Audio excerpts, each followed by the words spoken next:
How are you today? I'm good. How are you? I'm amazing. Thank you so much to you and the cast and crew for doing this, especially during Black History Month. Oh my gosh, All Boys Aren't Blue. Everyone needs to read the book and Oh, see for this sure. Yes, film yes. reading.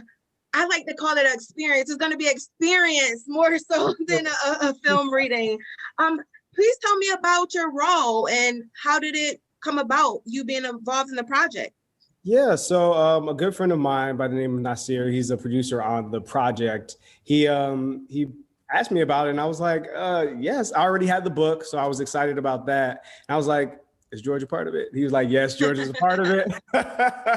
So I was like, Yes. absolutely, absolutely. And then he told me who else was involved, and I was just game. Dame, tell me about your role. So I am the chapter called Nanny. And basically, I talk about George's experience living with his grandmother and his siblings, and talks about how great she was and how loving she was and how inclusive she was. And it's just such a great chapter. When I read it, I was like, oh, yeah, that's mine. Thank you. That's the Thank you. one. That's the one. How does it feel to be involved with a project with the legendary mother of Black Hollywood, Jennifer Look, Lewis? I mean, legendary. Okay. Awesome, amazing, right? She's the actress that we looked up to growing up. She was the standard of excellence while we were growing up and watching, and especially for me, who I always wanted to be an actor. So, like, just knowing that she existed and she was so good and so popular and so amazing, I was just like, Jennifer Lewis is in it too? Oh yes, absolutely. I actually met Jennifer Lewis one time because I was on a show called The Mayor on ABC, and she was on Blackish, and so there would be a lot of mixing of the shows. And I remember one time she took all of us to the side and she just gave us like words of wisdom. She was telling us to stick with each other, and I just appreciated that. I'm sure. How epic. Did George play a role in helping you with your character, how to act it out, or how did you research? I know you said you read the book. How did that go about? We had an amazing director. His name is Nathan Hell Williams. He was amazing. And basically, we kind of worked through it with our director first. Like, we worked on character. We worked on where we wanted certain beats to be in the story, how we wanted to tell the story. And I think George was able to just kind of sit back and watch the performances and have genuine visceral reactions to them. So he was not a part of helping us develop the characters other than writing the beautiful words. But yeah, Nathan was very instrumental in that. That's amazing. I know the cause for the film reading showcase is for HIV awareness. Right. Why that cause for people who don't know how it ties into the film? Well, George, he is HIV positive, and he's very open about that. And he's an advocate for that. And that was part of the reason why I wanted to do this project, was because the Stop the Stigma was so important to me. So many people look at HIV/AIDS as like this death sentence, and that's just not true.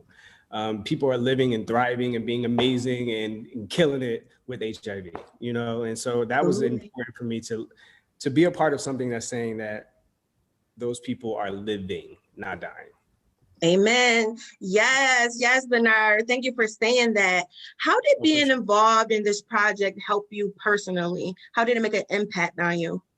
It was something that I've never done before, just as an actor. I've never done a stage reading that was filmed in this way. So it was challenging, and I was like, I'm always looking for something that's going to challenge me. And I'm a true believer in visibility and also being able to show that Black people are a monolith. Like, we're not a monolith. There are a myriad of different types of Black people. And I thought that this was very important for that. And the fact that I was able to experience George and kind of like get into his life, because so much of his life kind of mirrors my life. And I was just like, what? We're both from New Jersey, and we're raised by our grandmothers. And it was just, the parallels between our lives was amazing. And just being a part of it, again, being a part of something that's hopefully going to move people. Hopefully people will feel seen afterwards. It was just important to me. Thank you. And I'll end with that we're here in Black History Month. For the actors out there who are inspiring to do anything as close to what you do in your career so far, what advice would you give them for hope and encouragement? My advice is always, if you love it, you dream it, you can do it. Like, stick with it. Be smart about all the decisions that you're making. I had to learn that we have to make smart decisions, and just go for it. Go for 110%. If you want it, go after it. Hustle, make it happen.